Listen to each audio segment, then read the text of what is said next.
मेघवाल साहब cabinet minister हैं, Ambedkar welfare society से जुड़े रहे हैं। जितने दलितों की माँगे हैं, चाहे जो भी 2 अप्रैल 18 को हुआ था, तमाम ये सब। क्या उनकी दिलचस्पी वहाँ के दलित मूवमेंट में इन माँगों को लेकर रहती है? रहती है तो फिर संसद में उठता है, नहीं उठता है? और सरकार के सामने कुछ रख पाते हैं कि नहीं रख पाते हैं? ये आप बेहतर बताएँ। राष्ट्रीय लोकतांत्रिक पार्टी का और आजाद समाज पार्टी का, लेकिन इनके पास में अब एससी एसटी के अलावा एक ओबीसी का भी एक बड़ा वर्ग इनको वोट बैंक के रूप में मिल गया है। तो इस गठबंधन में 33% की बजाय अगर लोग चाहें तो जो है 45-50% तक भी पहुंच सकते हैं। अब ये वोटर क्या सोचता है, सब वोटर को देखना है। जो मुख्य मुद्दा हमने रखा है कि जो भारत सरकार हो या राजस्थान सरकार हो या देश हो, उसके जो सभी संसाधन हैं, आर्थिक, भौतिक, राजनीतिक, शैक्षणिक, जल, जमीन, इन सभी में अनुसूचित जाति वर्ग को और अन्य वर्गों को भी आप आबादी के अनुपात में प्रतिनिधित्व सुनिश्चित करें, दें। क्योंकि जब तक कानून नहीं होंगे तो प्रतिनिधित्व मुश्किल है। आप इससे अंदाजा लगाइए कि लोकसभा में और विधानसभाओं में आरक्षण है तो हमारे एमएलए एमपीज वहां पहुंच पा रहे हैं, लेकिन राज्यसभा में आरक्षण नहीं है तो हमारे प्रतिनिधित्व वहां बिल्कुल नगण्य के बराबर है। देखिए साहब, इसमें एक विशेष बात जो मैं आपको कहना चाह रहा हूं कि ये सभी मुद्दे राजनीतिक पार्टियों के सामने तो है ही, जो अनुसूचित जाति का मतदाता है ये उस तक भी पहुंच चुके हैं। खास बात यह है कि वो राजनीतिक पार्टियां ही नहीं, अनुसूचित जाति के भी मतदाताओं के पास पहुंच चुका है। इसलिए सभी अभी इसके बारे में अनभिज्ञ नहीं कह सकते अपने आप को।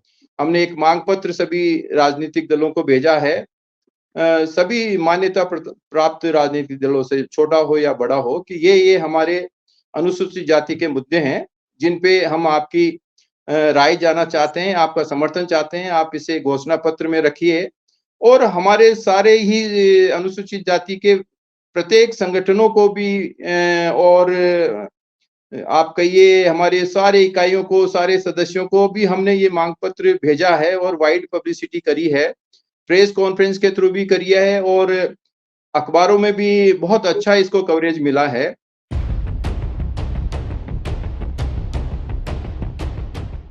अगर एजेंडा विहीन राजनीति हो, तो संभव है कि आप चुनाव जीत जाएँ, लेकिन ये भी संभव है कि एजेंडा और समाज हार जाए।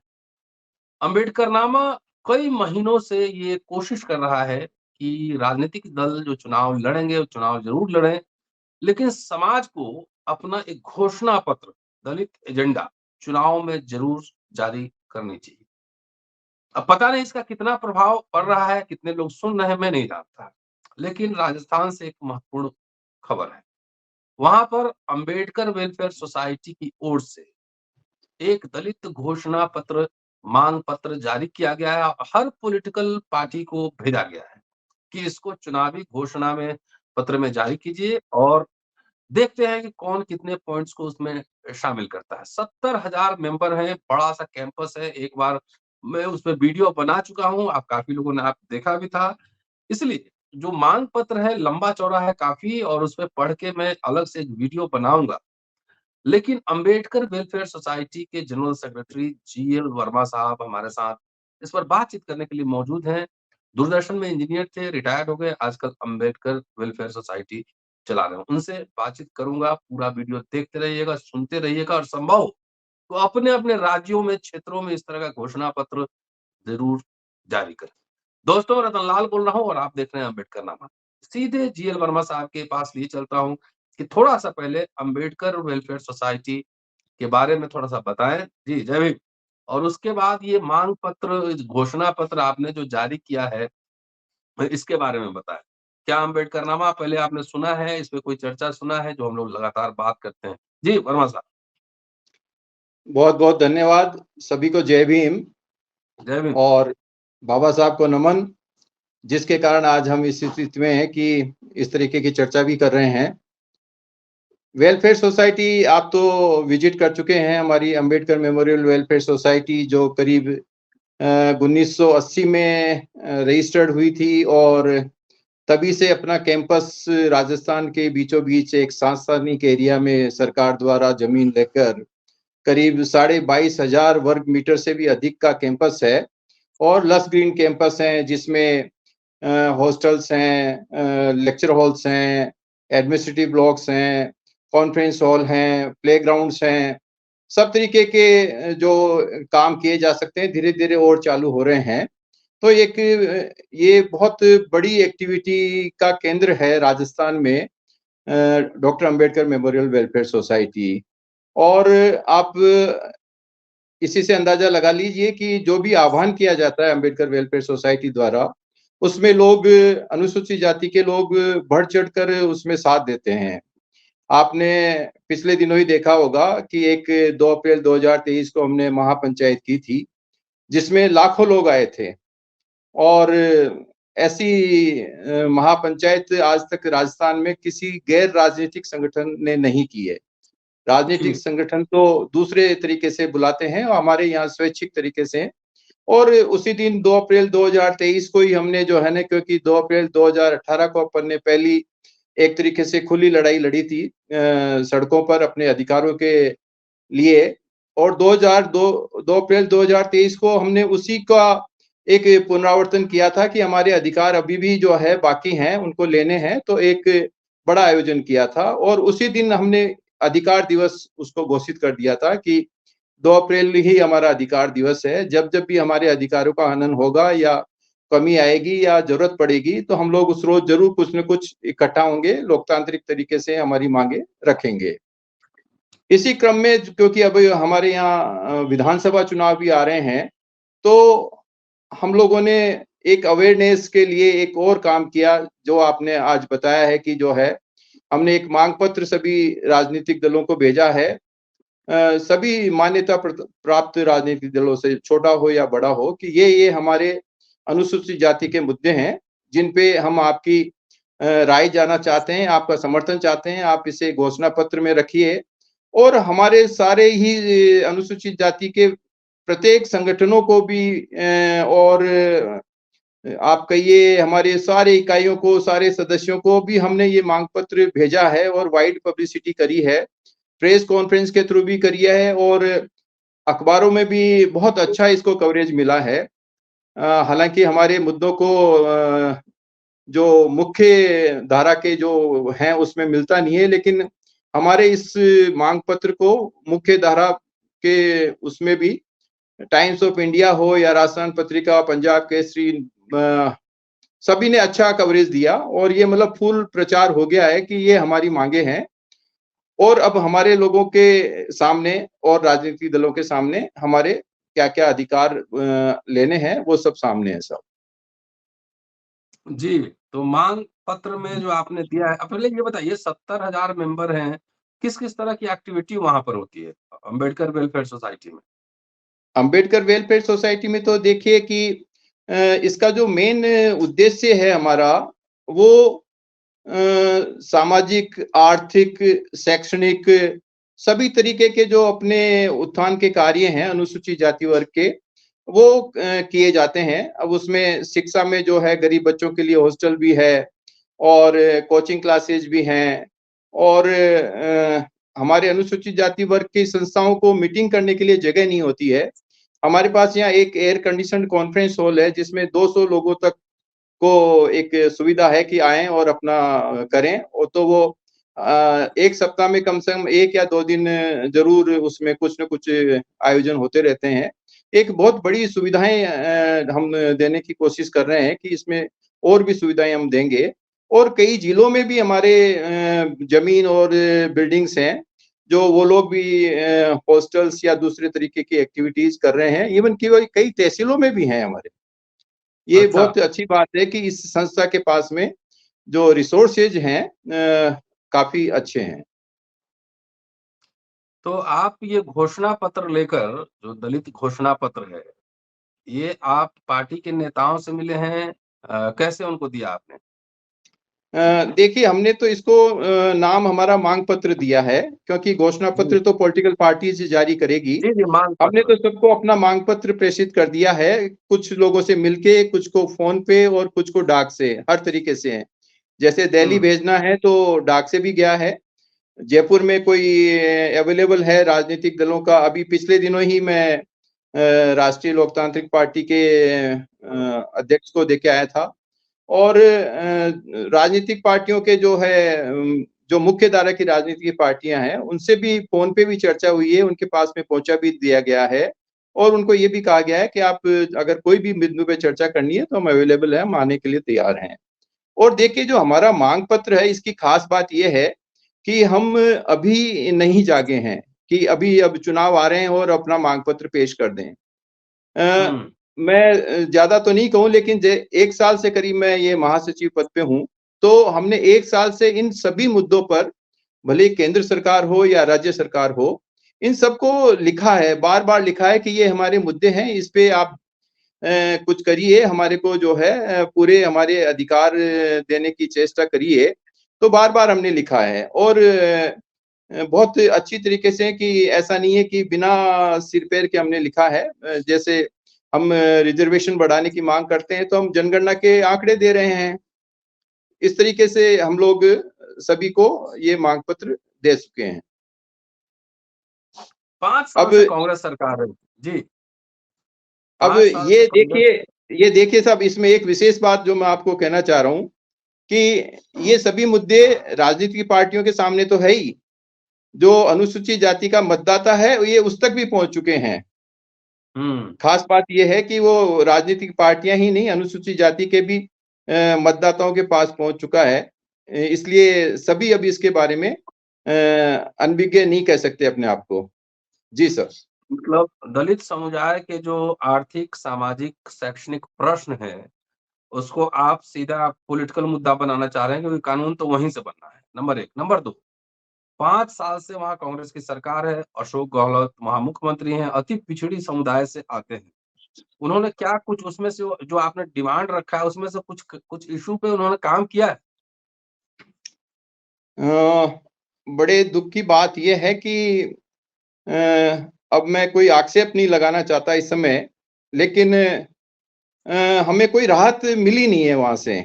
आप ये कहिए कि जो भी हमारे मुद्दे हैं, और जैसे मैंने आपको कहा कि हम गई साल नवंबर दिसंबर से ही जो है ना सभी एमएलएज और एमपीज के पास में गए थे कि आप हमारे जो आबादी के अनुपात में आरक्षण बढ़ाइए और ये जो 2 अप्रैल 2023 के मुकदमे हैं उनको वापस लीजिए। पहले हम सारे एमएलएज और मिनिस्टर्स के पास में गए, फिर जब कुछ नहीं बात बनी तो फिर हम लोग 2 अप्रैल 2023 को महापंचायत की, उसमें लाखों लोग आए, तो डेमोक्रेटिक तरीके से हमने रखी है, लेकिन जो सफलता थी वो हमें अभी नहीं मिली है।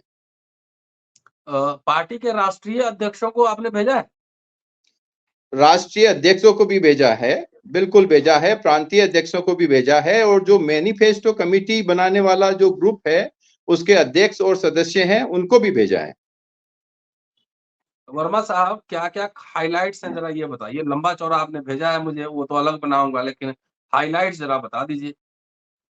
हाइलाइट्स में सब ये है कि अपन जो मुख्य मुद्दा हमने रखा है कि जो भारत सरकार हो या राजस्थान सरकार हो या देश हो, उसके जो सभी संसाधन हैं, आर्थिक, भौतिक, राजनीतिक, शैक्षणिक, जल, जमीन, इन सभी में अनुसूचित जाति वर्ग को और अन्य वर्गों को भी आप आबादी के अनुपात में प्रतिनिधित्व सुनिश्चित करें, दें। क्योंकि जब तक कानून नहीं होंगे तो प्रतिनिधित्व मुश्किल है। आप इससे अंदाजा लगाइए कि लोकसभा में और विधानसभाओं में आरक्षण है तो हमारे एमएलए एमपीज वहां पहुंच पा रहे हैं, लेकिन राज्यसभा में आरक्षण नहीं है तो हमारे प्रतिनिधित्व वहां बिल्कुल नगण्य के बराबर है। तो कानून तो बनवाने पड़ेंगे और कानून सरकारें ही बनाएगी, इसलिए हमें सरकारों से और पार्टियों से बात तो करनी ही पड़ेगी। वर्मा साहब, एक हाइपोथेटिकल सवाल पूछता हूँ कि जो मेजर जी। पार्टी है, मतलब बेसिकली कांग्रेस सत्ता में रहती है या बीजेपी सत्ता में रहती है, अगर दोनों पार्टी आपके प्रमुख मांगों को एक साथ एजेंडा में रख दे तो घोषणा पत्र में? फिर क्या है कि जो कैंडिडेट्स इनने खड़े किए हैं ये उनको परखना चाहिए कि जो है ना वो इम्प्लीमेंट भी करेंगे कि नहीं। देखिए, घोषणा पत्र में रखना और इम्प्लीमेंट करना दो अलग चीजें हैं। और इम्प्लीमेंट करेंगे, जो एमएलए बन के जाएंगे, जो मिनिस्टर्स बनेंगे, सरकार बनेगी, तो वो लोग कैसे हैं, उन वो लोग कैसे हैं। जैसे एक हमारे अभी बहुत अच्छी मांग चल रही है कि जिन भी पॉलिटिकल पार्टीज के जिन भी पुराने एमएलए या किसी भी दूसरे व्यक्ति ने भी अनुसूचित जाति के व्यक्तियों पे कोई अत्याचार किए हैं, तो वो किसी भी पार्टी का हो, हमारी मैनिफेस्टो में उसकी बातें शामिल हो या नहीं हो, लेकिन अगर वो अत्याचारों में शामिल रहा है, शामिल होना पाया गया है, तो अनुसूचित जाति के लोगों को सोचना चाहिए कि उसके लिए उनकी क्या राय है। हम लोग कोई राय पेश नहीं करना चाह रहे, हम सबके सामने एक अवेयरनेस ला रहे हैं। मैं नहीं कहूंगा कि भला पार्टी को वोट दीजिए या उसको दीजिए, ये हमारे मुद्दे हैं। और उसके बाद में आप देखिए कि अगर सभी मुद्दे हमारे मान लिए जाते हैं, तो फिर वो व्यक्ति की ओर देखना चाहिए कि कौन व्यक्ति इसको अच्छी तरीके से इम्प्लीमेंट करेगा और कौन नहीं करेगा। चलिए इसको सवाल थोड़ा और इजी कर देते हैं। राहुल गांधी आजकल सोशल जस्टिस की बात कर रहे हैं, ओबीसी आरक्षण ढूंढ रहे हैं, कास्ट सेंसस की बात कर रहे हैं। बीजेपी कास्ट सेंसस के खिलाफ है, वो नहीं करना चाहती है। तो मोटा मोटी संकेत तो सामने दिख रहा है ना। देखिए, जो ये कास्ट सेंसस है, ये तो होके रहेगा, क्योंकि आप देखिए मंडल कमीशन भी बहुत सालों जो है ठंडे बस्ते में रहा। अब उसी तरीके से ये कास्ट सेंसस अब बाहर आ गया है। तो ये जो अनुसूचित जाति और अनुसूचित जनजाति का तो कास्ट सेंसस हर बार होता है, हर 10 साल में, उसके तो आंकड़े भी हैं। तो ये हमारे लिए तो कोई चिंता का विषय नहीं है। लेकिन जो ओबीसी वर्ग है, उसमें ये बड़ा मुद्दा है यहाँ पे। और क्योंकि यहाँ पे जो सोशल ऑर्गेनाइजेशंस है, जैसे हमारी डॉक्टर अंबेडकर वेलफेयर सोसाइटी है, वैसे ही बहुत सारे जो भी ओबीसी के ऑर्गेनाइजेशंस हैं, उनसे हमारा इंटरेक्शन होता रहता है। माइनॉरिटी के ऑर्गेनाइजेशन से भी इंटरेक्शन होता रहता है। तो सभी के एक ही राय है कि पता तो चलना चाहिए कि भाई कौन कितना प्रतिशत है, जिससे कि उनको उनके उत्थान के कार्य उसी तरीके से किए जा सकते हैं। क्योंकि आपको मालूम है कि सुप्रीम कोर्ट ने भी कई जजमेंट में बोला है कि भाई आपके पास में डाटा होना चाहिए। अब डाटा तो तभी आएगा जब आप गणना करेंगे। वर्मा साहब, मेजर पार्टी कांग्रेस और बीजेपी है, और वहाँ बीएसपी भी चुनाव लड़ रही है, चंद्रशेखर भी गठबंधन में वहाँ चुनाव लड़ रहे हैं, एक नया गठबंधन उन्होंने बनाया है। तो एक तरीके से 4 मोर्चा राजस्थान में अमूमन सक्रिय है। 4 है, कुछ और खुदरा है, मान लीजिए 5 मोर्चा है। अगर कांग्रेस बीजेपी एजेंडा में शामिल ना करे आपकी मांगों को, और इधर जो है मान लो बीएसपी या चंद्रशेखर की पार्टी एजेंडा में शामिल कर ले, राजस्थान में 18% तकरीबन दलित वोट है, क्या होगा? मैं आपको एक चीज विशेष बात बताऊं कि राजस्थान में ये जो अनुसूचित जाति तो 18-20% है ही, अनुसूचित जनजाति भी करीब 15% है। हाँ। 13.5 तो हम लोग अनुसूचित जाति और अनुसूचित जनजाति के लोग 1/3 हैं राजस्थान में। और हमारे जो ये मांगे हैं, वो करीब करीब 99% एक जैसी हैं। तो 1/3 लोगों को ये डिसाइड करना है कि उनको क्या करना है। मैं किसी पॉलिटिकल पार्टी को वोट देने या नहीं देने के बारे में कभी अपना मुंह नहीं खोलूंगा, लेकिन मैं आपको एक हिंट देना चाह रहा हूं कि देखिए साहब, आप बीएसपी का कह रहे हैं या दूसरे उनका कह रहे हैं, तो गई बार भी जो है हमारे यहाँ पे जो सरकार बनी थी, उसमें बनाने वाले बीएसपी और जो इंडिपेंडेंट थे, वो मुख्य थे। अगर वो इनके साथ में नहीं आते तो ये सरकार नहीं बन सकती थी। और इससे पिछली सरकार भी जब कांग्रेस की आई थी, तो उस समय भी ये इंडिपेंडेंट्स और बीएसपी के लोगों का बड़ा योगदान था। तो अब ये पार्टी से लोग जीत के आके और उन्होंने बाद में क्या किया है समाज के लिए और पार्टी के लिए, ये विचारणीय विषय है। बाकी हमारे लोगों का ये तो है ही। और आप एक बात सही कह रहे हैं कि दो मुख्य धारा की पार्टियों के अलावा भी जो पार्टियां हैं, वो अगर हमारे सभी मुद्दों को शामिल करती है, और जो दूसरी पार्टियां मुख्य धारा की है वो नहीं करती है, तो हमारे लोगों को ये सोचना है कि उनको क्या चाहिए। किसी पार्टी की सरकार चाहिए या अपने हितों के रक्षा वाली सरकार चाहिए।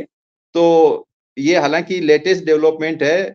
राष्ट्रीय लोकतांत्रिक पार्टी का और आजाद समाज पार्टी का, लेकिन इनके पास में अब SC/ST के अलावा एक ओबीसी का भी एक बड़ा वर्ग इनको वोट बैंक के रूप में मिल गया है। तो इस गठबंधन में 33% की बजाय अगर लोग चाहें तो जो है 45-50% तक भी पहुंच सकते हैं। अब ये वोटर क्या सोचता है, सब वोटर को देखना है। चलिए एक आखिरी सवाल लेता हूँ वर्मा साहब, और आपके घोषणा पत्र में मैं विस्तार से बनाऊंगा वीडियो।